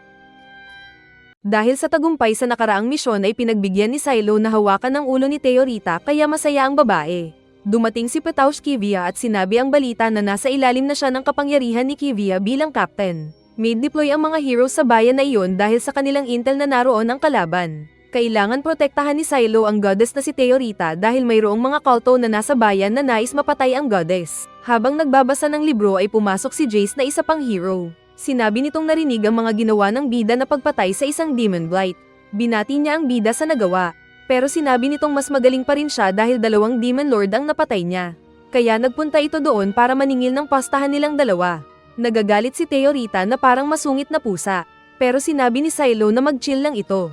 Saka din ibinigay ang bayad kay Jace, kaya patawa-tawa ang hero na umalis dahil paldo ang pusta. Sinabi ni Silo na Dragon Master si Jace at naging hero ito dahil sa insurrection na ginawa noon. Pagdating ni Venati may sinuntok ito ni Silo sa labas dahil sa pagtawag nito sa mga tao na ayaw sana niyang dumating noong nilabanan nila si Iblis. Bubugbugin pa sana ng bida si Venati pero sinabi ng bakla na nais kausapin ng ex-fiancé nito si Silo. Kaya nagulat si Theorita dahil may ex si Silo na crush niya. Pinaupo sila ni Frenchie at sinabing kung ano-ano na naman ang pinaggagawa ng bida. Sinabi ni Frenchie na para sa kanya ay fiancé pa rin si Silo kaya labis ang selos ng naiinis na Theorita. Pero walang magawa dahil usapang matanda ang pinag-uusapan ni Silo at Frenchie. Saka pa nila pinag-usapan ng kanilang nakalipas kaya mas lalong naiinggit si Theorita na huwag daw silang magbalik alaala sa harap niya. Sinabi ni Frenchie na gumagawa siya ng paraan para ma-pardon si Silo sa pagiging hero niya. Saka din kalaunan na ibinalita ni Frenchie na sa bayang iyon nila huling nakita ang bakas ng Demon Lord na si Spriggan. Kasama niya sa investigasyon ng isang grupo ng mga knight pero bigla na lang naglaho ang mga ito. Dagdag pa ni Frenchie na theory niyang may kakayahan ng mag-anyong tao ang mga Demon Lord at napasok na nila ang isa sa teritoryo ng mga tao. Kaya hindi makapaniwala ang goddess. Kahit nagtatago ay naramdaman ni Frenchie si Kivia na nagtatago sa gilid. Kaya sinabi ni Kivia na nagsusupervise siya sa misyon nila at siya ang captain ni Silo. Pero sinabi ni Frenchie na gumawa ng mas magandang rason si Kivia para mas kapani-paniwala. Excited si Theorita sa misyon ni Silo na paghahanap ng mga tao na gustong mapatay ang goddess. Pero sinabi ng bida na hindi sila namamasyal doon. Sinabi naman ni Kivia na sasama siya sa lakad ni Silo. Naisip ni Silo na hindi daw pwedeng isama ang mga kasamang hero dahil busy ang mga ito at may kanya-kanyang pinagkakaabalahan. Pinuntahan niya si Jace at inobserbahan. Pero hindi pa rin ito pwede dahil busy rin sa kanyang dragon na kinakausap. Pinuntahan niya ang last option tulad mo na last option ng ex mo na pinili ang first option kaya naging sila at hindi kayo. Ito si Sav na killer na ayaw sana niyang maging bodyguard dahil wild ito. Nagpunta sila ng bayan kasama ni Kivia para mag-imbestiga at lumabas ang mga tao na gustong mapatay si Teorita. Naglakad-lakad pa sila sa trade fair at nakita ni Silo ang mga benta na punyal. Pumulot siya ng isa at nagustuhan naman ito ni Teorita. Pero nakita ni Silo sa kutsilyo na papalapit ang isang killer. Aatake na sana ang killer pero tinagpas ni Kivia ang kamay nito at napaiyak ang killer. Sinaksak din ni Sav ang isa pa kaya napasigaw ang mga tao. Pero mayroon pang mas maraming mga killer. Kaya tumakbo sila sa isang eskinita na walang tao. Sinabi ni Sav na mga mahinang nilalang ang nakalaban nila. Pero may nakasunod pala na assassin na tumalon at umatake kaya nilabanan ni Sav. Balak lumapit ni Sav pero agad din siyang umatras nang makita ang armas ng kalaban. Saka din nagdugo ang kamay ni Sav dahil may special weapon ng misteryoso nilang kalaban. Pinagtago ni Silo si Teorita saka din nagtapon ng mga kutsilyo na sumabog. Pero maliksi ang kalaban na nakalapit na iniwasan ni Silo. Tinusok ni Kivia ang kamay ng kalaban na sumangga. Sasaksakin sana ni Kivia ang assassin pero may mga tusok ang kalaban kaya hinila ni Silo ang babae at pareho silang ligtas. Saka din pinasabog ni Silo ang kutsilyong naitusok kaya napa-atras si Shiji. Dumating ang mga kasama ng killer at mayroong isang mukhang adik na long neck. Sinabi nito kay Shiji na umatras na sila. May sumabat na isang extra na minamadali ang pag-alis nila. Pero nagalit si Boajam at sinuntok ang mukha ng extra kaya ito natigok na bagsak sa lupa. Kaya nasabi ni Shiji na may sakit ito sa utak. Umatake si Shiji ng pagtusok pero sinangga ito ni Kivia gamit ng Holy Knight technique.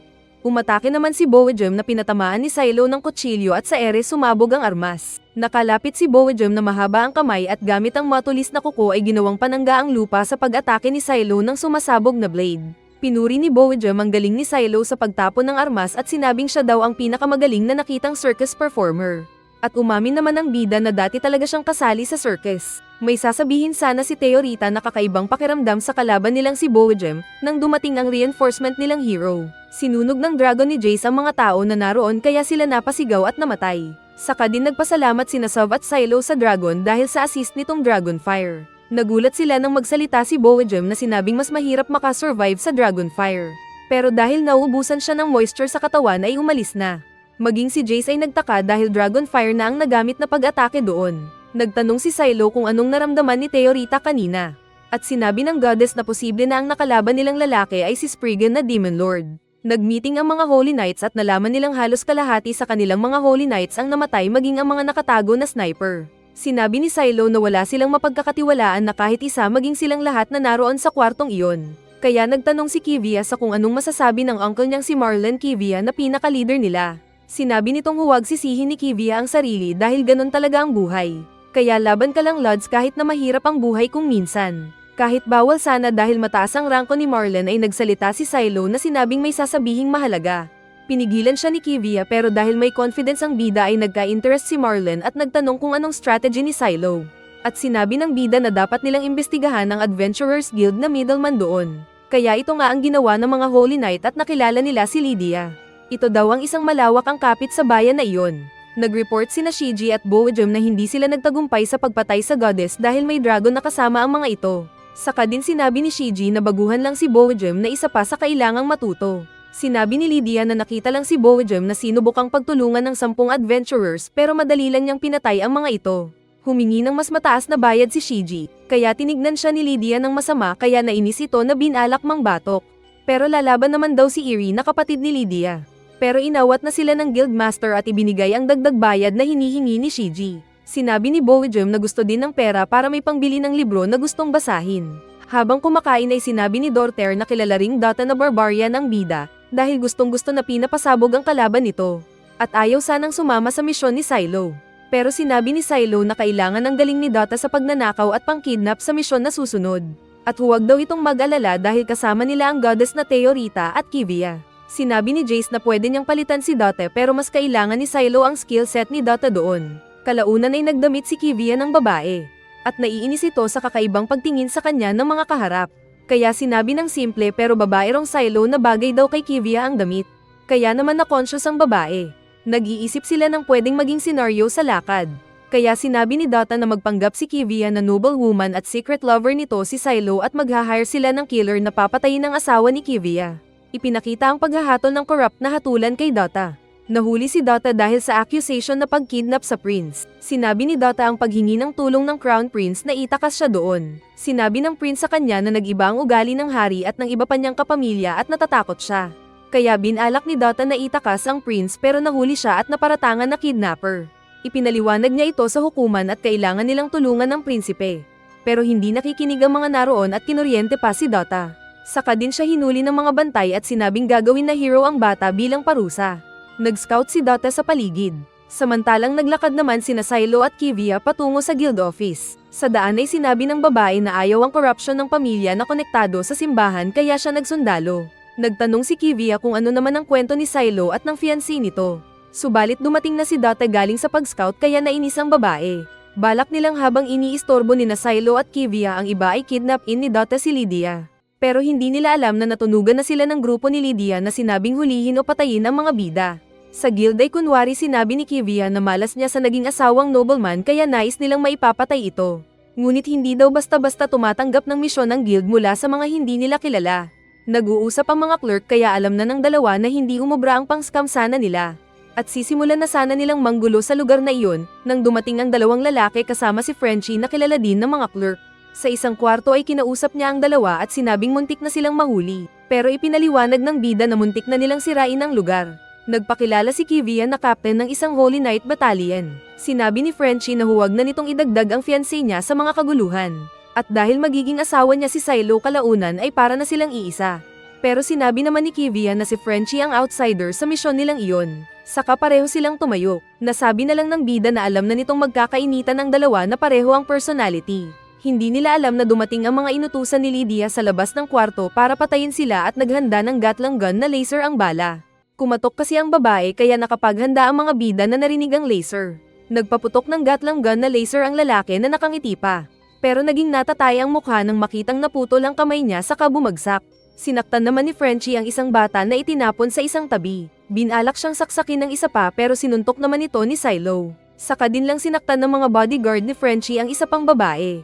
Lalaban pa ang naputol ang kamay pero ito ang pinabagsak ni Kivia. Saka pa tinapunan ni Silo ng granada nitong kutsilyo. Dahil sa pagsabog ay naistorbo ang mga adventurers saka pa lumabas ang mga bida. At sinabi ng sadistang Silo na ginagawa lang nila ang misyon. Hindi daw makapaniwala si Lydia na gyera ang hatid ng mga dumating. Sinabi ng kausap nitong Eerie na tumakas na lang sila. Pero sinabi ni Lydia na humingi na siya ng tulong ng dagdag adventurers. At masaya siya dahil handa si Eerie na mamatay para sa kanya. Napalibutan sina Kivia at Frenchie kaya pinunit ni Kivia ang damit. Umatake ang isang siga ng palakol na madali lang pinatumba ni Kivia kaya ito natakot. Kaya pinuri naman siya ni Frenchie. Nagpatalon-talon naman si Silo at pinasabog ang isang sniper sa rooftop na balak saktan si Kivia. Kaya mas nasira ang lugar. Umatake ang ilang bata kay Kivia na kanyang ipinagtaka at nagtanong ng kung paano makikitungo sa mga ito kay Frenchie. Kaya ipinakita ni Frenchie ang paraan ng pakikipaglaban sa mga bata at walang awa na kinuryente ang isang bumagsak. Dumating ulit si Silo na sinabing masirain nila ang lugar para lumabas si Lydia. Dumating ang mga adventurers na sinabing sila ang top 1 party ng guild na iyon. Saka din inutusan ng mga kasama na gamitin ang long-range weapon. Nagpatama nga ng mga firepower ang mga adventurers na extra. Pero mali naman ang natatamaan kaya nagagalit ang isang merchant. Iniwasan lang naman ito ng dalawang babae na sumangga gamit ng espada. Sinabi ni Silo na bahala ang mga babae sa mga extra. Saka muli siyang tumalon at nakita ang isang may gatlang gun na kanyang tinapunan ng pampasabog na armas. Kaya sumabog ang nasa rooftop nakita ng kanilang captain. Tapos inapakan din lang ito ni Silo kaya bagsak ang kawawang barbarian. Sinabi ni Frenchie na dahil binalak nilang patayin si Silo ay kalaban na sila ng mayaman niyang pamilya. Sinabi naman ni Kivia na gawin ng mga adventurers ang trabaho ng walang corrupt. Dumating ang isang troll na hindi inasahan ng dalawang babae na kayang makontrol ni Lydia kaya sila naasiwa sa guildmaster. Dahil sa pagdating ng troll ay patawa-tawa ang guild captain na sinabing kawawa na ang mga bida.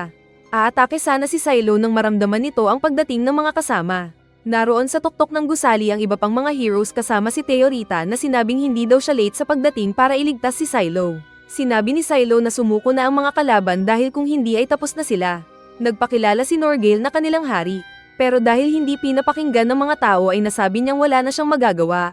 Saka din nagtapon ng gawa nitong mga granada at sumabog ang mga nasa baba.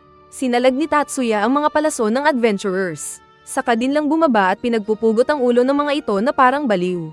Umatake naman ang ilang nakakabayo na tinapunan ni Jace ng granada. Saka pa lumabas mula sa usok at pinagpupugot ang mga kawawang kabalyero. Saka pinatakas ang mga kabayo. Kinakalaban naman ni Silo at ng dalawang warrior chicks nito ang nagwawala na troll. Nagtapon ng espada si Kivia sa troll kaya nakalapit si Silo kay Teorita na binuhat na parang walang bigat.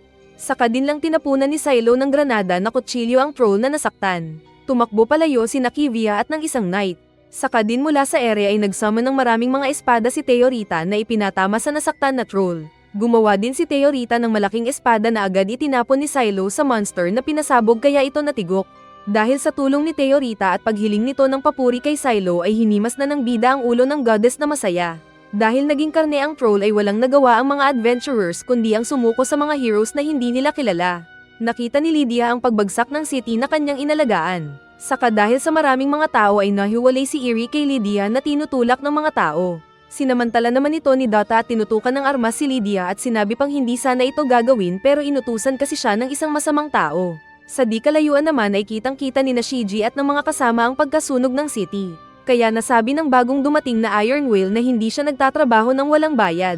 May dumating na insekto na lumapit sa tenga ni Bojem. Kaya sinabi ni Bojem ang bagong misyon niya at sinabing babayaran ng dalawang adventurers kapag tumulong ang mga ito.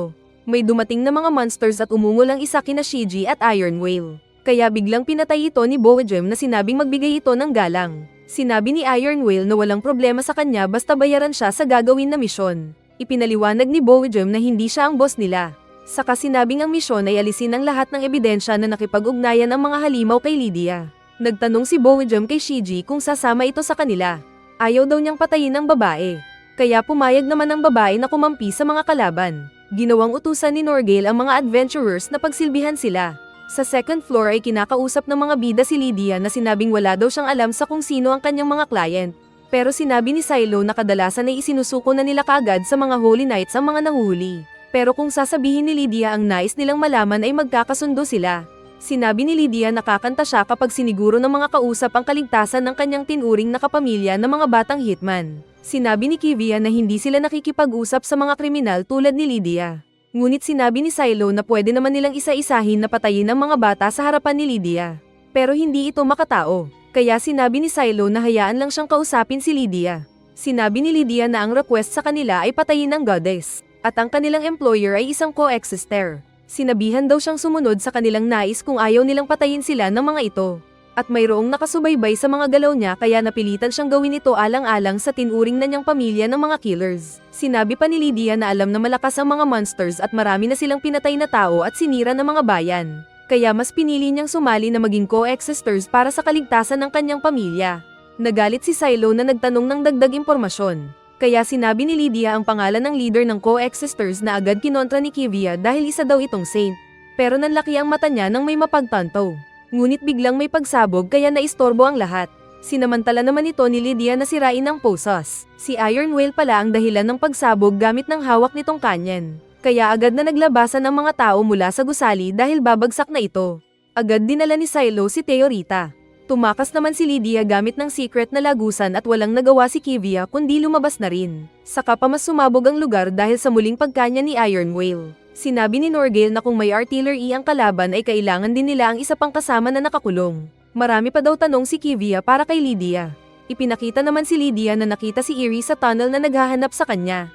Masayang niyakap ni Eerie si Lydia. Pero nang sinabi ni Lydia na kinailangang makipag-coordinate sa mga nanghuli sa kanya, ay sinaksak siyang bigla ni Eerie gamit lang ang kamay. Kaya nagulat si Lydia. Sinabi ng babae na patay na si Eerie at hiniram lang ang katawan nito. Saka din ipinakitang pinatay na pala niya ang iba pang mga bata na nasa tabi kaya naiyak ang talunan na Lydia.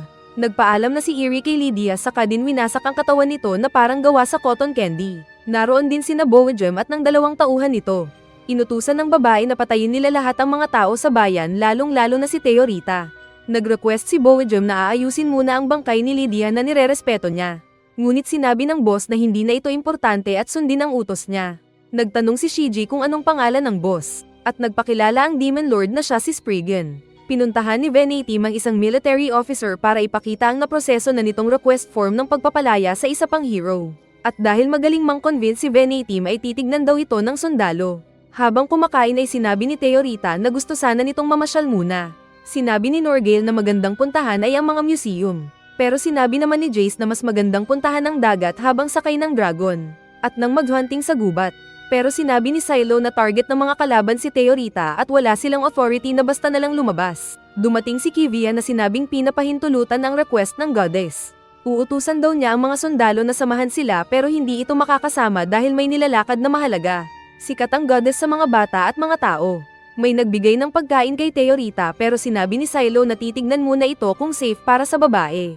Narinig ni Silo na pinag-uusapan siya ng mga bata. Lumabas ang High Priest na Marlon at sinabing alam ng mga tao ang kadakilaan na ginawa ni Silo sa tunnel noon na pagliligtas sa mga tao. Kaya hinahangaan pa rin siya kahit isang convicted hero. Pinag-uusapan nila si Kivia na parang anak na daw ni Marlon nang biglang tumunog ang kampana dahil may umaatake daw sa kanila. Naabutan ni Kivia si Venetim na nagbabasa sa isang library na para lang sana sa mga Holy Knights officers. Kaya agad humingi ng patawad ang magaling sa pagsasalita na Venetim. Inutusan na lang siya ni Kivia na maghanda na sa pakikipaglaban. Saka din may kinuhang libro ang babae. Pinuntahan ni na Silo si Rhino at Venetim na nag-usap. Masaya naman si Rhino na makita si Teorita sa unang pagkakataon at binati ito. Pinagalitan ni Silo si Rhino na sinabing siraulo dahil sinasadyang ipinapakulong ang sarili. Sumagot naman itong concerned daw siya sa kaligtasan ng mga tao kaya pinili na pasabugin ang mga bahay na pinagtaguan ng mga monsters.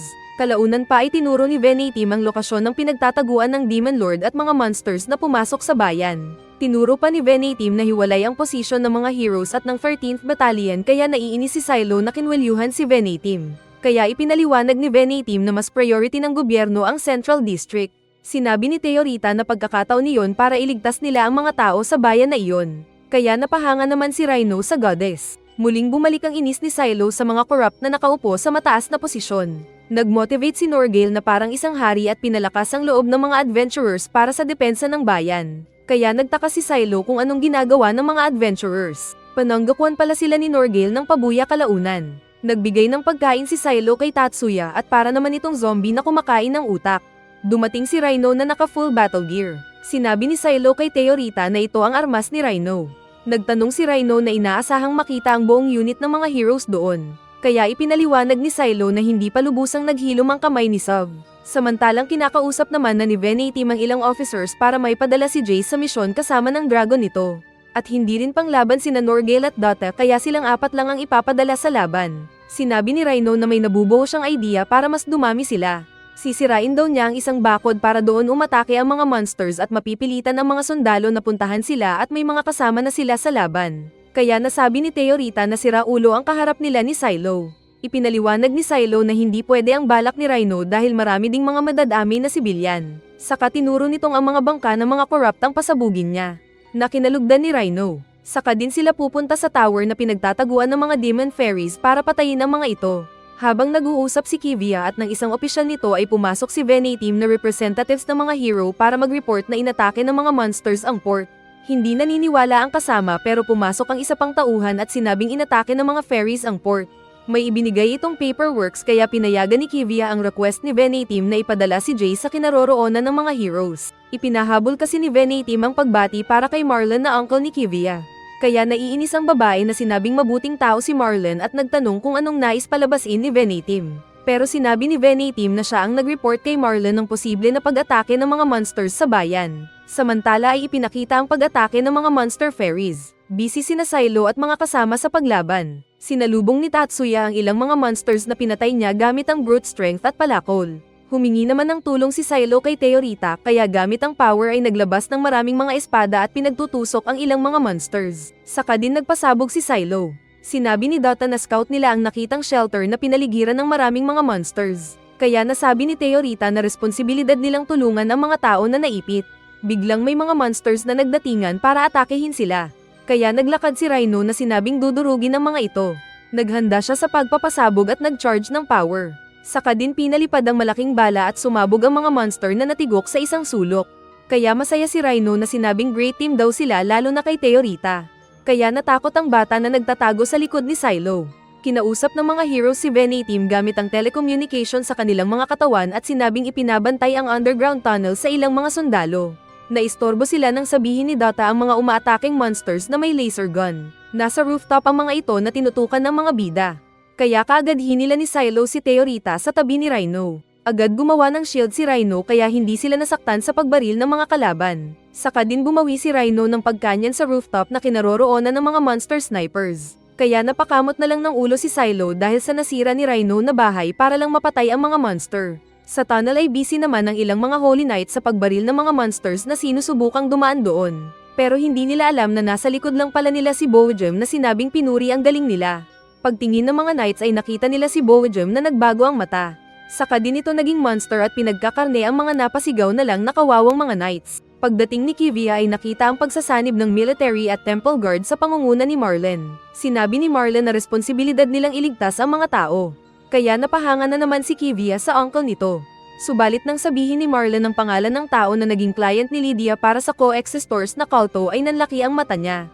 Para subukan ay nagtanong si Kivia kung anong unit ang nag-report ng unang pag-atake ng mga fairies sa city. At sinabi ng uncle na isang hukbo ng defense force ng sundalo. Kaya napapigil hininga na lang ang babae. Samantala sa tunnel ay nakapasok na ang mga fairy monsters dahil kay Bowejem. Sa labas ng tunnel ay nakahanda naman ang mga knights na pinagkakatiwalaan ni Kivia. Naghanda ang mga sniper unit na agad ding pinatamaan ang mga fairy monsters. Saka din ito inatake ng cavalry unit para patayin ang mga nakasurvive. Naroon din ang hukbo ni Frenchie na sinabing priority nilang mahanap si Spriggan. Pinatay ni Silo ang ilang mga demon fairies gamit ng pasabog. Saka din kasunod ang brutal na Tatsuya na pinagpuputol ang ilan pang mga monsters. Pinagkamalan siyang monster ng mga tao pero sinabi ni Silo na naroon sila para iligtas ang mga tao. Binuhat ni Silo ang goddess na kinumbinsi ang mga tao na naroon sila para iligtas sila. Nag-second demotion naman si Rhino na sinabing kasama din doon si Silo na Thunder Falcon hero ng tunnel na nagligtas sa ilang Manero. Kaya binuksan ng mga tao ang keep at nakita nila ang kalagayan nila sa loob. Sinabi ni Rhino na turuan ng mga tao na ipagtanggol ang sarili. Nagtanong tuloy ito kung sino sa mga sibilyan ang mas magandang ibala niya sa kanyan. Kaya pinagalitan siya ng bida at sinabing ang pagkamatay ng mga sibilyan ang ayaw nilang mangyari. Dumating ang maraming reinforcement ng mga demon fairies na ikinabahala ng bida. Pero dumating si Jace na kinantsawan si Silo na tatalunin na naman ito sa misyon. Saka din sa tulong ng dragon ay sinunog ang mga hindi nakalaban na fairies. Kaya nagpasalamat naman si Rhino. Isinigaw bigla ni Dota ang nakitang kalaban na may artillery sa tuktok ng isang gusali. Kaya agad umilag-ilag si Jace kasama ng dragon para iwasan ang trackang missiles ng kalaban. Inutusan ni Silo si Rhino na protektahan nila ang mga tao doon kasama ni Tatsuya. Saka din sila nagpatalon-talon ni Teorita para puntahan ang kinaroroonan ng Demon Lord. Napahanga si Iron Whale sa galing ng nakasakay sa dragon kaya mas na-excite siyang nag-reload. Sinabi niya kay Bowejem na tatalunin ng Dragon Rider samantalang pigilan ng Monster Fairy ang goddess kasama ni Silo. Nagtaka si Iron Whale kung bakit hindi kasing bangis ng ibang monster si Bowejem. Sinabi ni Bowejem na iba siya sa mga kauri na monsters. Kaya minsan ay hindi siya payag sa walang respeto ni Spriggan sa mga tao. Saka nasabi pa nitong may king din sila na ipinagtaka ni Iron Whale dahil may hari din pala ang mga Demon Lord. Sinabi ni Bowejem na hinahangaan ng mga tao pero kailangan nitong sundin ang utos para sa kanilang hari. Sinabi ni Kivia sa officer nitong si Rajit na bantayan ang kanilang poste para sa mga nobleman. At willing naman ang lalaki na ay lalaan daw ang buhay para sa captain. Pero bago umalis ang captain ay sinabi kay Rajit ang nalamang sekreto.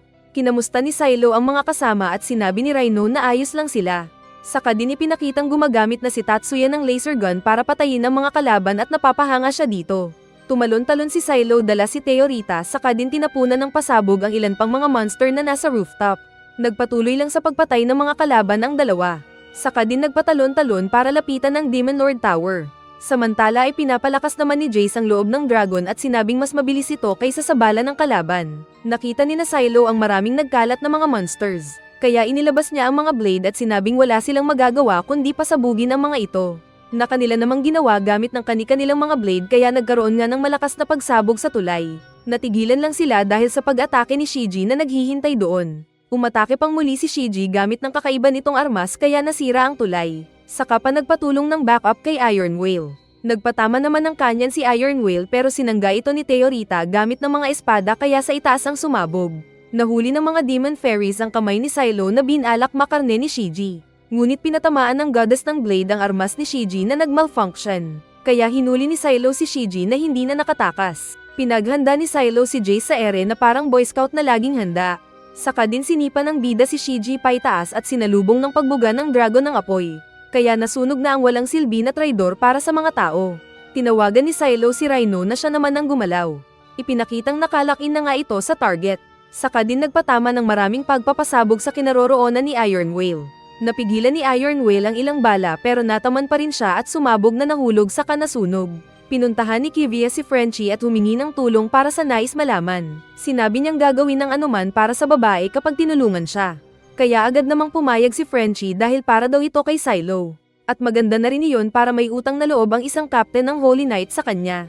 Sa defense na kinaroroonan ni Norgale ay busy naman sila sa pakikipaglaban sa mga monsters gamit ng laser gun. Sinabi ni Dota na baka may dumating na monster kaya magtatago na siya. Pero sinabi ni Norgale na magpakatatag ito at darating din si Sav para tulungan siya. Alanganin na makakarating ang kasama nilang sniper. Pero sinabi ni Norgale na huwag siyang mawalan ng pag-asa dahil may tiwala siya sa commanding-in-chief nila na mananalo sila sa laban. Ipinakita si Silo na pagbaba pa lang sa lupa ay inatake na agad ng monster na kaagad niyang kinontra. Ito si Bowijam na nagbago na ang itsura sa pagiging kulay purple na monster. Sinipsip ni Bowijam ang dugo ng isang monster para mas lumakas. Sinabi niyang trabaho na patayin ang goddess at ang hero. Saka din umaatake gamit ng mga blade nitong matalim na inilag-ilagan ng dalawa. Humingi si Silo ng tulong kay Jace na nasa ere pero walang makita si Jace at ng dragon dahil sa alabok. Sinubukan din ni Silo na magpatulong kay Rhino ngunit wala rin itong makita. Kaya sinabi ni Silo na ayos lang sa kanya na labanan ng kalaban ng mag-isa. Naging mga matutulis na blade ang likido na ikinalat ni Bowijam sa paligid. Sinubukan ni Teorita na masangga ang ilang tusok ng kalaban ngunit kulang. Saka pa nasugat ang paa ni Silo kaya nabitawan nito ang babae na nahulog sa lupa. Naitali ng likido si Silo at sinabi ng kalaban na katapusan na ng goddess. Pero sinabi ng bida sabay palaya ng sarili na naroon siyang malakas na hero kaya magtiwala lang ang babae sa kanya. Umatake ulit si Bowijam pero sinalubong ito ng pasabog ni Silo. Dahil sa malakas na pagpapasabog ni Silo ay natamba ang tower na naroon at nasira ang pader ng port. Kaya nakapasok ang tubig at hinugasan nito ang ilang nagkalat na slime ni Bowijam. Sinabi ni Silo na talo na ang kalaban. Ngunit muling naging matalim na armas ulit ang kamay ni Bowijam na umatake. Kaya napatakbo-takbo si Silo na tumalon-talon habang nagpapasabog naman para kontrahin ang armas ng monster. Napagtanto niyang muli siyang nakikipaglaban para sa buhay ng iba katulad ng trabaho niya noon. Kahit pagod na siya ay ginawa pa rin niya ang makakaya at muling nagtapon ng sumasabog na armas kay Bowijam na natigilan. Sinabi ni Bowijam na napapahanga talaga kay Silo. Saka din ito inilabas ang spiral blood attack na kumakarne ng matatamaan nito. Sinabi ni Teorita na oras na para tapusin ang kalaban. Gamit ang power ay inilabas ni Teorita ang Holy Sword na agad hinawakan ni Silo. Saka din buong tapang na sinalubong ang spiral blood technique attack ni Bowijam. Akala ng monster kung mas malakas siya sa tao. Pero dahil Holy Sword ang armas na hawak ni Silo ay nagawa niyang masira ang counter-attack ni Bowijam na nilapitan at sinaksak sa mata. Saka din lang pinasabog ni Silo ang armas kaya tigok ang natalo na monster. Kaya muling naging tahimik ang paligid na bumalik sa pagiging normal. Dahil sa ginawa ni Teorita ay pinuri naman siya ni Silo habang naglalakad sila pabalik. Sa loob ng city ay nakita nila si Spriggan na kunwari dala-dala ang katawan ng isang lalaki na nagpapatulong. Kaya nilapitan naman ito kaagad ng concern na Teorita para sana tulungan. Ngunit naging monster ang bata na binalak saksakin ng goddess. Nagawa ni Silo na makapagtapon ng blade na kinasaktan ng monster. Pero nagawa pa ring makasaksak ng malakas ni Spriggan ang naging tusok na kamay nito. Sinangga ni Teorita ang tusok ng nagulat na monster. Saka din ito nataman ng bala ni Sav na sniper. Akala ni Venatim na pumatay ng bata si Sav pero sumagot itong inaatake kasi nito ang goddess. Nais pa ring lapitan ni Spriggan si Teorita pero sinipan na ito ni Silo at naitapon ng monster. Sinundan ito ni Silo pero nakatakbo na ang kalaban. Agad nilapitan ni Silo si Teorita na inakala kung nasaktan. Pero sinabi ng babae na nagbunga ang pagsasanay niya ng paggamit ng kutsilyo. Sinabi naman ni Silo na kailangan niyang turuan ng goddess ng paggamit ng armas. Saka naging masaya ulit ang babae na hiniling na purihin siya ng lalaki. Samantala ay nag-report si Frenchie kay Kivia at sinabi nitong totoo ang hinala ni Kivia tungkol sa uncle. Kaya hindi makapaniwala si Rajit.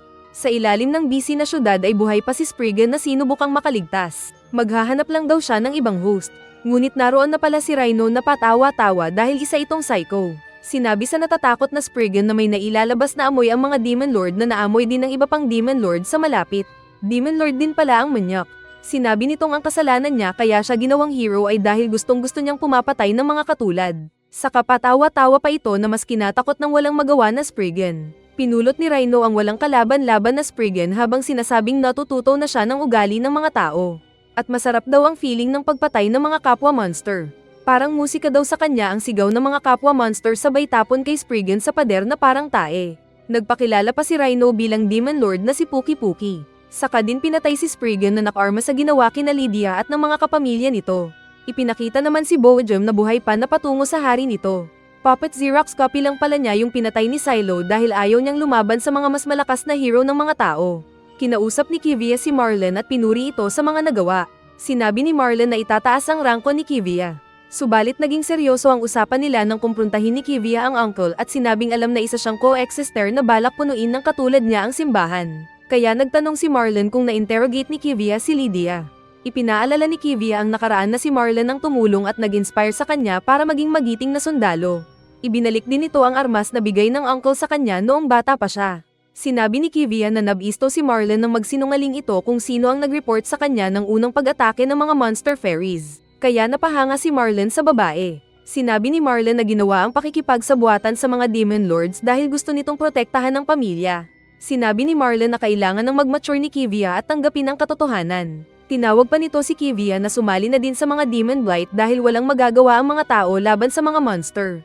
Pero tinutukan ni Kivia si Marlon ng armas nito habang naiiyak at sinabing hindi niya maaatim na mamamatay ang mga sibilyan na walang sala. Sumagot si Marlon na kasalanan niya na pinalaki si Kivia na inspire maging hero. Inutusan ng captain si Radjet na arestuhin si Marlon. Ngunit biglang kumuha ng pistol laser si Marlon at tinutukan ng di nakagalaw agad na Kivia. Iniligtas siya ni Radjet pero ito ang nataman ng baril na nawasak ang katawan. Tinulak ito ni Marlon at tinutukan si Kivia. Kaya tinanggal na ni Kivia ang isang kamay ni Marlon. Binalak pa ni Marlon na saksakin si Kivia gamit ng isang kamay. Kaya sinaksak na ng babae ang leeg ni Marlon. Pagpasok ng mga sundalo ay nakita nilang patay na sina Radjet at si Marlon na bagsak sa sahig. Samantalang shock naman si Kivia dahil sa pangyayari. Sa kinaroroonan ng mga hero ay pinag-uusapan nila si Rhino na wala pa rin. Dumating naman si Frenchie para kausapin si Silo. Sinabi ng bida na naka-day off sila kaya hindi available sa request kung sakali. Pero sinabi ni Frenchie na ang pag-atake sa bayan na iyon ay diversion lang ng mga Demon Blight. Dahil umatake na sila sa isa pang syudad ng mga tao. Kaya natigilan ng mga hero sa narinig. Sinabi pa ni Frenchie na bagsak na ang kapital na iyon ng mga tao. Ito ang kapital na pinagmulan ni Norgale kaya labis ang pagkamuhi niya. Dahil sa nangyari ay hinuli ng mga sundalo si Kivia na inakala nilang naging masama dahil sa pagpatay kay Marlon. Nagtanong ang mga interrogator kung bakit nito pinatay si Marlon. Sinabi ni Kivia na isang co-existor si Marlon pero hindi nakikinig ang mga kaharap na parang may tinatakpan. Hindi din nila sinasagot ang demand ni Kivia na sa opisyal na korte siya dalhin. Kalaunan ay ikinulong siya sa isang dungeon at doon ay dumating si Kafzen kasama ang isang goddess. Binasa nito ang libro mula sa power ng goddess kaya nalaman ng lahat tungkol kay Kivia. Kaya nagulat si Kivia at nagtanong kung isang holy knight si Kafzen. Sinabi naman ng misteryosong lalaki na kasama siya sa 12 knights na may goddess. Saka binigyan siya ng dalawang choice. Una ay parusahan siya ng kamatayan bilang miyembro ng co-existers. At pangalawa ay maging hero siya na ipinagkaitan ng karapatan na mamatay at patuloy lang nagagamitin para labanan ang mga Demon Blight. Nagtanong si Kivia kung ano ba talaga ang mga heroes. Kaya ipinaliwanag ng lalaki ang tungkol sa unang goddess na may kakayahang magtawag ng mga heroes. Noong unang panahon daw nagtawag ang goddess ng hero sa ibang mundo. Pero dahil magkaiba ang kanilang ugali ay binuhay na lang nila ang mga namatay ng champion ng mga tao. Pero ipinaliwanag ni Kafzen na hindi perpekto ang power ng unang goddess. Dahil kada namamatay ang mga hero na kanyang muling binubuhay ay nababawasan ang kanilang memorya at hindi maalala kung sino sila. Sinabi pa ni Kafzen na kung maging hero ang babae ay makakalabas siya ng kulungan, pero kailangan muna niyang mamatay sa kamuling bubuhayin kalaunan. Napagtanto ni Kivia na napakasaklap ng kapalaran niya dahil siya pa ang pumatay sa uncle. Iniisip din niya ang sasabihin ng mga dating tauhan na Holy Knights kapag ma-convict siyang isang miyembro ng co-existors na traidor sa mga tao. Baka ma-demoral daw ang mga ito. Kaya pinili ni Kivia ang maging hero para maipagpatuloy ang pakikipaglaban sa mga kawawang tao. Sinabi ni Kafzen na hindi nirerekomenda ang pagiging hero ni Kivia pero ang babae ang may gusto nito. Kaya ibinigay ni Kafzen ang espada sa babae para siya na mismo ang pumatay sa sarili. Kinuha nga ito ni Kivia at kasabay ng pagpatay niya ng sarili, ay ginamit ng goddess ang power at sinentensyahan na siya bilang isang bagong hero. Bitin ang katapusan ng ating series. Pero kung nagustuhan mo ito ay mag-like ka lang at mag-comment ka ng Season 2 sa comment section dahil iyon ang ating go signal para maipagpatuloy ang kwento. Salamat sa inyong panonood.